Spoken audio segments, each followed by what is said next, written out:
Hello students, welcome to DRD classes. मैं दीपक कुमार। आज मैं डिस्कस करने वाला हूँ vector product of two vectors के बारे में, है ना। इससे पहले हमने स्केलर प्रोडक्ट के बारे में डिस्कस किया था, आज वेक्टर प्रोडक्ट के बारे में डिस्कस करेंगे। यहाँ देखो, वेक्टर प्रोडक्ट और क्रॉस प्रोडक्ट भी इसको बोलते हैं, दो वेक्टर का, है ना। इसमें एक वेक्टर को यदि हम क्रॉस करेंगे दूसरे वेक्टर के साथ तो हमारा जो रिजल्टेंट वेक्टर आएगा वो वेक्टर आएगा, है ना।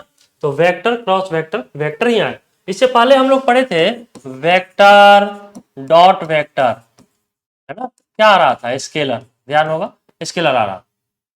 लेकिन वेक्टर क्रॉस वेक्टर करेंगे तो क्या आएगा? वेक्टर आएगा। बहुत बढ़िया। अब यहाँ देखो, दो वेक्टर हमने ले लिया है। एक वेक्टर हमारे पास ए और दूसरा वेक्टर है बी। दो वेक्टर ले लिए, एक ए और एक बी। दोनों के बीच एंगल कितना है? थीटा।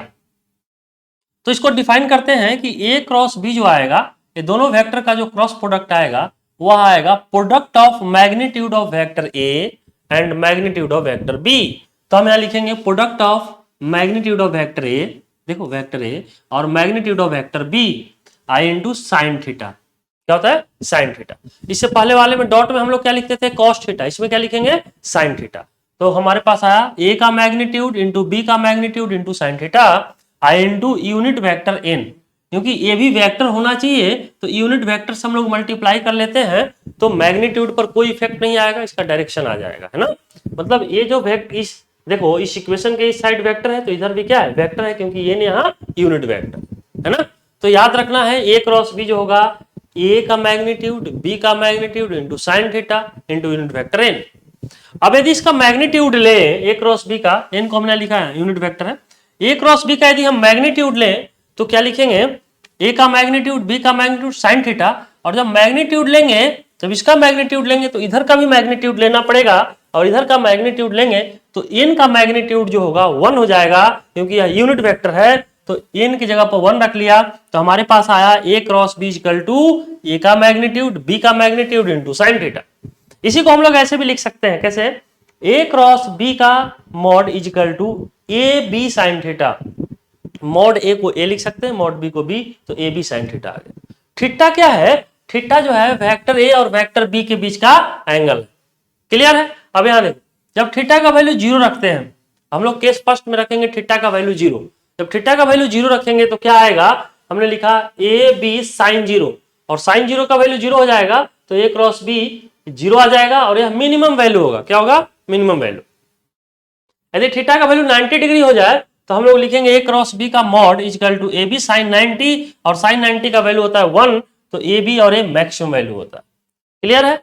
चलो अब हम लोग बात कर रहे हैं कि ए क्रॉस बी का जो हमने मल्टीप्लाई किया है, क्रॉस प्रोडक्ट जो लिया है, यह एक वेक्टर क्वांटिटी आएगा, तो इसका डायरेक्शन क्या होगा? तो हम यहां लिखेंगे वेक्टर क्वांटिटी आएगा तो वेक्टर क्वांटिटी का डायरेक्शन होगा, उसका डायरेक्शन कैसे निकालेंगे? चलो हम लोग नेक्स्ट में देखते हैं, बहुत सिंपल है। नेक्स्ट हम लोग देखेंगे तो हमारे पास है direction of A cross B, है ना। ठीक है, it is determined by right hand square rule. Right hand square rule, है ना। ये जो है राइट हैंड स्क्वेयर रूल से हम लोग निकालेंगे। इसमें क्या होता है? देखो, वेक्टर ए ले लिया और वेक्टर बी ले लिया, है ना। ए और बी ले लिए, और दोनों के बीच एंगल क्या है? थीटा। बहुत बढ़िया। अब यहां देखो, हम लोग क्या करते हैं, यहां एक स्क्रू को रख लेते हैं, है ना। स्क्रू को रख, और ये जो डायरेक्शन आएगा ए क्रॉस बी का आ जाएगा, a cross b, vector A cross vector, है ना, ये आ जाए। या फिर इसी को यूनिट वेक्टर लिखेंगे, यूनिट वेक्टर का भी डायरेक्शन है। अब यहां देखो, हमें क्या करना है कि जिस प्लेन में वेक्टर है उस प्लेन के परपेंडिकुलर स्क्रू को रख लेना। जैसे यहां देखो, ये प्लेन है तो प्लेन के परपेंडिकुलर ऐसे रखेंगे, ऐसे, है ना। समझ में आ रही बात? हमने क्या करना है, ए और बी इस प्लेन में, इस बोर्ड को हमने प्लेन मान लिया, तो ए और बी क्या है? प्लेन में है, इस बोर्ड के प्लेन में है, तो इसके परपेंडिकुलर तो यही लाइन होगा ना, इसके परपेंडिकुलर वाली लाइन। देखो, ए वाली लाइन इसके परपेंडिकुलर होगी, तो इस पर हमने परपेंडिकुलरली स्क्रू को रख लिया और ए से बी की तरफ घुमाना है, ध्यान रखना, ए से बी की तरफ। तो ए से बी की तरफ घुमाएंगे, ऐसे ऐसे घुमाएंगे, ऐसे बोलो, ऐसे घुमाएंगे तो क्या होगा, ये बाहर की तरफ आएगा, ओपन होगा, तो इसको बोलेंगे आउटवर्ड डायरेक्शन। क्या बोलेंगे? Outward direction. तो इधर तो हम लोग लाइन खींच नहीं सकते, इसलिए हमने इसको ऐसे दिखाया। समझ में आया डायरेक्शन? हमें क्या करना है कि जिस बोर्ड के प्लेन में ए और बी है, उस हम ऐसा मान लेते हैं कि ये जो बोर्ड है एक प्लेन है और इसी प्लेन में ए और बी वेक्टर है और इसके परपेंडिकुलर स्क्रू को हमने ऐसे रख लिया जैसे कि इस पेन को हमने दिखाया। अब ए से बी की तरफ घुमाएंगे, इस पेन को घुमाओ ए से बी की तरफ, तो होगा क्या, ये कहीं आउटवर्ड इस तरफ इस डायरेक्शन में आएगा, आउटवर्ड हो गया, इसीलिए हम इसका डायरेक्शन ऐसे दिखाएं ना।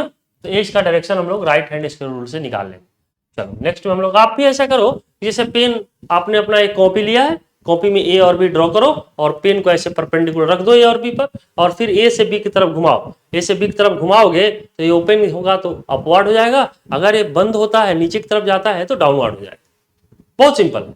आप पहले पेन से, जैसे यहाँ ए और बी हमने बनाया है तो ए और बी कॉपी पर बनाओ, ठीक है ना, ए और बी कॉपी पर आप बना लो, ठीक है, ए और बी कॉपी पर बनाओ और इसके बाद ए और बी के टेल पॉइंट पर, जहां टेल पॉइंट टच कर रहा है, देखो यहाँ इस पॉइंट पर, यहां आप पेन को रख लो और ए से बी की तरफ घुमा के देखो, यदि ओपन होता है तो अपवर्ड, यदि ए क्लोज होता है तो डाउनवर्ड। जैसे डायरेक्शन पता चल जाएगा, ऊपर जाएगा तो अपवर्ड, नीचे जाएगा तो डाउन।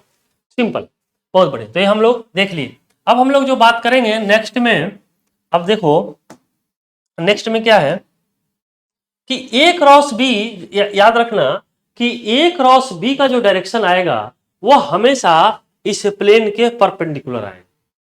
जो प्लेन है बोर्ड के हमेशा परपेंडिकुलर, जैसे हमने कहा था ना कि पेन को ऐसे रखो, आप ऐसे रख लिया, ये परपेंडिकुलर आएगा। तो क्या होगा, जब यानी ए क्रॉस बी का डायरेक्शन ये हो गया, ए क्रॉस बी का ये हो, तो ए क्रॉस बी जो है वेक्टर ए के भी परपेंडिकुलर होगा और बी के भी परपेंडिकुलर होगा, ठीक है ना। वेक्टर ए इसी प्लेन में है और इस प्लेन में ए वेक्टर है, बी वेक्टर है और ए क्रॉस बी हमेशा प्लेन के परपेंडिकुलर हो गया, चाहे आउटवर्ड ले या चाहे इनवर्ड ले, प्लेन के हमेशा परपेंडिकुलर हो। उम्मीद करते हैं समझ पा रहे हो, देख रहे हो ना, ये जो है ये लाइन ऐसे है तो इस प्लेन के परपेंडिकुलर, यानी हम कह सकते हैं कि ए क्रॉस बी, चाहे वेक्टर ए परपेंडिकुलर होगा ए क्रॉस बी के, उसी तरह से वेक्टर बी भी परपेंडिकुलर होगा, ठीक है ना, ए क्रॉस बी के। उसी तरह वेक्टर ए प्लस बी भी परपेंडिकुलर होगा ए क्रॉस बी के, ये ध्यान रखना।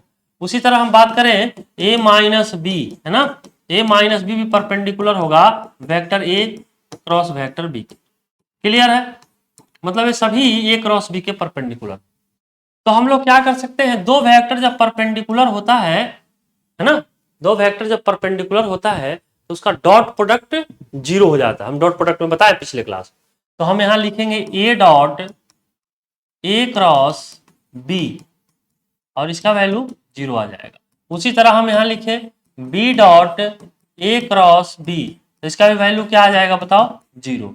उसी तरह इसका देखें तो ए प्लस बी, है ना, a plus b dot A cross B, है ना, a plus b dot A cross b is equal to zero. उसी तरह जो आ जाएगा ए माइनस बी, है ना, डॉट ए क्रॉस बी, है ना, इसका भी वैल्यू क्या आ जाएगा, जीरो आ जाएगा।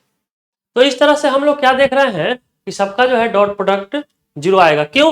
क्योंकि ए क्रॉस बी ए के परपेंडिकुलर है, तो परपेंडिकुलर दो वेक्टर रहेगा, उसका डॉट प्रोडक्ट हमेशा जीरो होता है। तो ये हमको ध्यान रखना होगा। चलो हम लोग बात करेंगे क्रॉस प्रोडक्ट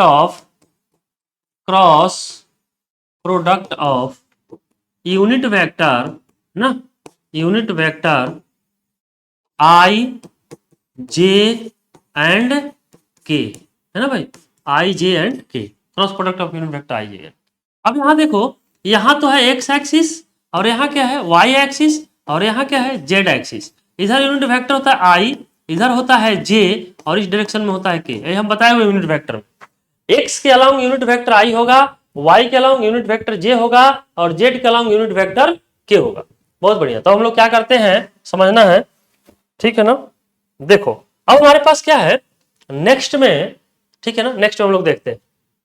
तो अगर हम देखें यहाँ तो हम यहाँ लिख सकते हैं आई, है ना, जे, और ये क्या हो जाएगा के। अब ये क्लॉकवाइज हम लोग मूव करेंगे, क्लॉकवाइज मूव करेंगे तो ये पॉजिटिव आएगा, है ना। और यहाँ देखो अगर हम लोग बात करें आई, जे और के का, है ना, तो एंटी क्लॉकवाइज मूव करेंगे तो क्या आएगा, निगेटिव आएगा भाई, ये निगेटिव आ जाएगा। Clockwise positive, anti clockwise negative, है ना, एंटी क्लॉकवाइज निगेटिव, ठीक है ना। एंटी क्लॉकवाइज हमारा जो है ये निगेटिव आया और क्लॉकवाइज पॉजिटिव आया। तो हम लोग इसको देख लेते हैं। ये तो क्लॉकवाइज हो गया, एंटी क्लॉक अपोजिट हो जाएगा, इसको सही कर ले। एंटी क्लॉक जो हो जाएगा तो फिर से ड्रॉ कर लेते हैं। एंटी क्लॉकवाइज जो होगा, ठीक है ना, ये तो क्लॉकवाइज हो गया, एंटी क्लॉकवाइज हम लोग देख लें आई, जे और के, है ना। एंटी क्लॉकवाइज ऐसे हो जाएगा भाई, ऐसे हो जाएगा और ये ऐसे हो जाएगा, ये हो जाएगा निगेटिव। ये क्लॉकवाइज है, एंटी क्लॉकवाइज है निगेटिव। तो इसको पहले आप नोट कर लो, फिर हम लोग इसको देखते हैं कि कैसे हमें लिखना है ना। तो यहाँ जो हम लोग बात करने वाले थे कि आई, जे और के को यदि हम क्लॉकवाइज में रखें तो पॉजिटिव आएगा, एंटी क्लॉकवाइज नहीं। कैसे लिखते हैं इसको, देखो वेक्टर आई, यूनिट वेक्टर आई अक्रॉस यूनिट वेक्टर जे। तो आई क्रॉस जे करेंगे तो क्या मिलेगा, के, और यहाँ पॉजिटिव है तो प्लस के। उसी तरह से जे क्रॉस के करेंगे, जे क्रॉस के, तो जे क्रॉस के क्या मिलेगा, आई। उसी तरह के क्रॉस आई करेंगे, है ना, के क्रॉस आई, तो के क्रॉस आई क्या मिलेगा, जे, ठीक है ना। अब यहाँ देखो, यहाँ जो है हमको एंटी क्लॉक चलना, तो आई क्रॉस के, ध्यान रखना आई क्रॉस के, आई क्रॉस के मिलेगा, आई क्रॉस के माइनस जे, तो माइनस जे।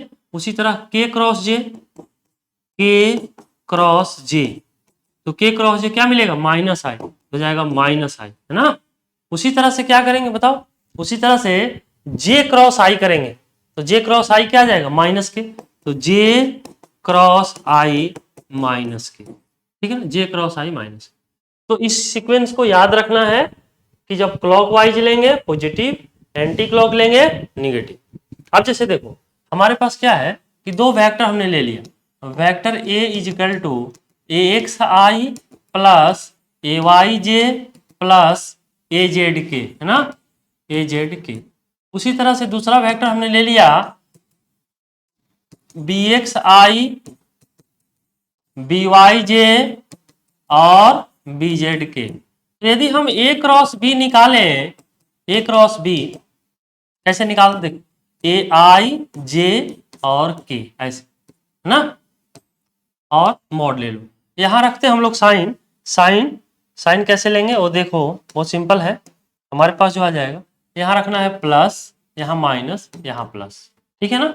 यहाँ जो आप रखोगे, है ना, यहाँ जो रखोगे A X A Y A Z, उसी तरह यहाँ रखोगे दूसरे वेक्टर के लिए B X B Y B Z, ठीक है ना। यदि दो वेक्टर है आई जे के फॉर्म में दिया हुआ है तो ए क्रॉस बी जब निकालना होगा तो क्या करेंगे, आई जे के का मॉड लेंगे इस टाइप का, ठीक है ना, इसको मॉडुलस पढ़ते हैं, है ना, डिटर्मिनेंट फॉर्म बुलाता है, कोई दिक्कत नहीं, कैसे ऑपरेट होता है उसको हम लोग देख लेते हैं। तो हमारे पास होगा आई जे के, ऐसे रखना है, और साइन ध्यान रखना है प्लस माइनस प्लस, यही सीक्वेंस रहना चाहिए साइन का। अब आई की जगह पर देखो, आई के सामने आई का कोफिशिएंट ए पहले है तो एक्स लिखेंगे, है ना। उसी तरह जे का ए वाई, उसी तरह के का कोफिशिएंट ए जेड, उसी तरह बी वेक्टर के लिए रखेंगे नीचे आई का कोफिशिएंट बी एक्स, जे का कोफिशिएंट बी वाई और के का कोफिशिएंट बी जेड, रख लिया। अब हमको क्या करना है, इसको ऑपरेट करते, देखो तो हम यहाँ रखेंगे आई, है ना। अब आई जब रखे ना तो आई के सामने को हटा दो, ये सामने को हटा, सामने को हटा दिया, ये भूल जाना है, सामने को ये है ना, इसको हटा दिया, उसी तरह इसको हटा दिया, ये बच गया। तो अब हम लोग क्या करते हैं समझना, अब इसको इधर से मल्टीप्लाई कर, इसको इसके साथ मल्टीप्लाई करो, ए वाई बी जेड और minus B Y A Z, B Y A Z, ये आ जाए, ये आई वाला ऑपरेट हो गया। अब हमको क्या करना है, अब हमको जो है, जो पहले हमने लिखा था, पहले क्या लिखे थे, पहले यहाँ लिखे थे ए एक्स, उसको रख लो, और यहाँ लिखे थे बी एक्स, ठीक है ना। अब जे वाले को ऑपरेट करना है तो माइनस जे रखना होगा, देख रहे हो ना, यहाँ माइनस है तो माइनस जे जब रखेंगे तो जे के सामने वाले ए वाई बी वाई को हम हटा देंगे, तो ए वाई बी वाई को हटा देंगे, है ना। अब यहाँ देख, जैसे इसके लिए किया, इसको इसके साथ मल्टीप्लाई करना पड़ेगा, है ना, इसको इसके साथ मल्टीप्लाई करना पड़ेगा, तो मल्टीप्लाई कर दो, a x b z minus b x a z, है ना, ये यार। उसी तरह से हम लोग क्या करेंगे कि अभी हो गया, तो अब हम लोग ऑपरेट कर लिए किसको, हमने जे को कर लिया, तो हम लोग अब के को करेंगे, और जो यहाँ लिखा हुआ था उसको नोट कर लो, ए वाई बी वाई, है ना। अब प्लस के हम लोग लिखेंगे, तो के के सामने इसको भूल जाओ, तो हमारे पास क्या आ जाएगा, ए एक्स बी वाई और minus b x A Y, इस तरह से। तो हम लोग अगर आई जे के टर्म में वेक्टर हमको दिया है, ए क्रॉस बी पूछ रहा है, तो इस तरीके से हम लोग ए क्रॉस बी कैलकुलेट कर सकते हैं, जैसे क्वेश्चन से हम लोग समझ लेते हैं ना, यहाँ समझ लेते, सिंपल। चलो नेक्स्ट हम लोग बात कर रहे हैं, है ना, क्वेश्चन हम लोग यहाँ लेते हैं, क्वेश्चन है ना, फाइंड ए क्रॉस बी, है ना, if A is equal to I plus J minus K और बी इज इक्वल टू, है ना, 2i प्लस 2j प्लस के, ऐसे दिया, है ना। अब हम लोग क्या निकालना है, हम लोगों को निकालना है ए क्रॉस बी, क्या निकालना है, ए क्रॉस बी। तो हम यहाँ लिखेंगे ए cross b is equal to, यहाँ लिखेंगे आई जे और के, है ना, और ऐसे लिखेंगे, ठीक है। अब यहाँ देखो, यहाँ बड़ा सिंपल कंसेप्ट है, हम लोग आई का कोफिशिएंट रखेंगे 1, जे का कोफिशिएंट 1, के का कोफिशिएंट -1 ए के लिए, और बी के लिए आई कोफिशिएंट 2, जे का कोफिशिएंट 2, के का कोफिशिएंट 1, क्लियर है।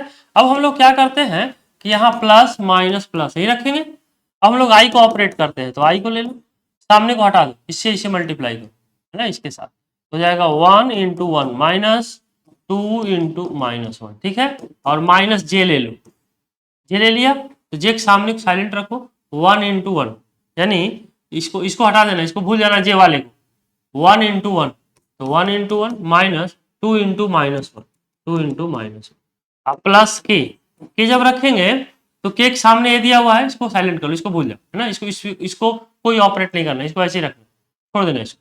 अब इसको करोगे 1 × 2 और माइनस 2 × 1, ठीक है ना, तो हमारे पास आ जाएगा आई, है ना, और ये हो जाएगा 1 और माइनस माइनस प्लस 2 और माइनस जे, है ना, ये हो जाएगा 1 माइनस माइनस प्लस 2, है ना, और ये हो जाएगा 2 - 2, ये हो जाएगा प्लस के और 2 - 2, है ना, तो ये जो आएगा ये हो जाएगा 3i प्लस माइनस, है ना, 3i के बाद है माइनस 3j, और ये तो 0 हो जाएगा, तो प्लस 0, है ना, तो ऐसे लिख सकते हैं, इसको छोड़ भी सकते हैं, तो ए क्रॉस बी हमारे पास यहीं आ जाएगा, है ना, तो ए क्रॉस बी ऐसे निकाल लें।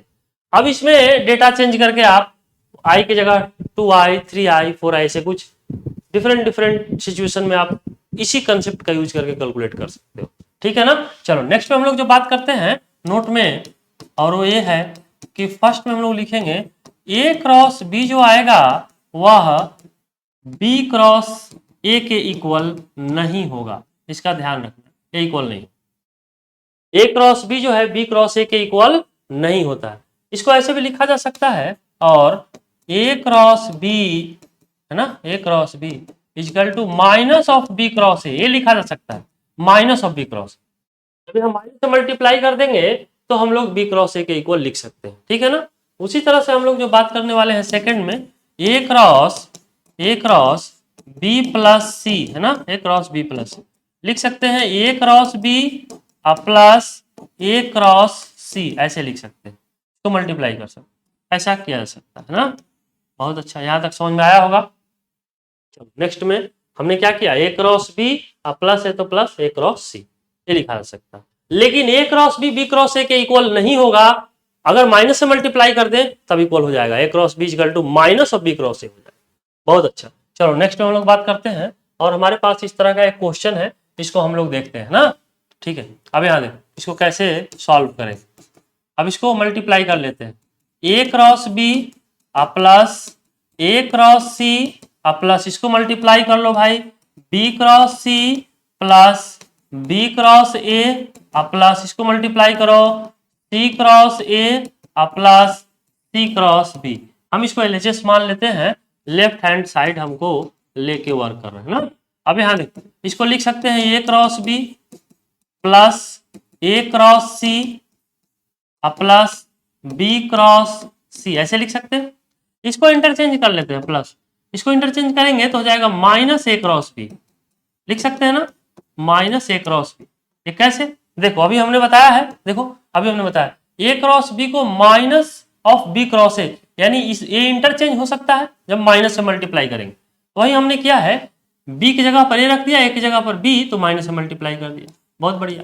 प्लस इसको देखो, इसको हम लोग लिख सकते हैं ए क्रॉस सी माइनस, है ना, उसी तरह से इसको लिख सकते हैं, है ना, इसको लिख सकते हैं माइनस बी क्रॉस सी, ऐसे लिख सकते हैं। अब यहाँ देखो ए क्रॉस बी और ए क्रॉस बी, ये दोनों क्या हो जाएगा, ये दोनों जो है कैंसिल हो जाएगा, यानी ए और a cancel, plus minus cancel. उसी तरह a cross c plus minus cancel, उस तरह b cross c plus minus cancel, तो क्या आ गया, ये आ जाएगा 0, ठीक है ना। यही हमको प्रूफ करना था कि इसका वैल्यू 0 कैसे होगा, ठीक है, तो हमने कर लिया, बहुत सिंपल। अगला हम लोग देखते हैं, और इसमें क्या है, कर prove that a cross B का square a square b square minus a dot b का होल स्क्वायर हो। तो हम लोग एलएचएस ले लेते हैं भाई, एलएचएस हमने ले लिया तो हमारे पास आ जाएगा ए क्रॉस बी का मॉड का स्क्वायर, हो गया। इसको कैसे लिख सकते हैं, ए क्रॉस बी को लिख सकते हैं ए बी साइन थीटा का होल स्क्वायर, लिख सकते हैं, स्क्वायर है तो स्क्वायर। हम इसको चाहें तो ऐसे लिख सकते हैं, कैसे, a square b square sine square theta, लिख सकते हैं क्या, बहुत बढ़िया, लिख सकते हैं, बहुत अच्छा। अब यहाँ देखो, यहाँ हम लोग क्या करते हैं कि यहाँ देखो a cross b is equal to होगा a B sine theta, whole square कर लिए, तो हम लोग लिख लिए a square b square sine square theta. इसको ऐसे भी लिखा जा सकता है ए स्क्वायर बी स्क्वायर, है ना, ए स्क्वायर बी स्क्वायर, ठीक है ना, ए स्क्वायर बी स्क्वायर और साइन स्क्वायर थीटा को 1 माइनस कॉस स्क्वायर थीटा, ऐसे लिखा जा सकता है। अब इसको हम लोग मल्टीप्लाई कर दें तो आ जाएगा a square b square minus a square b square cos square theta, ठीक है ना।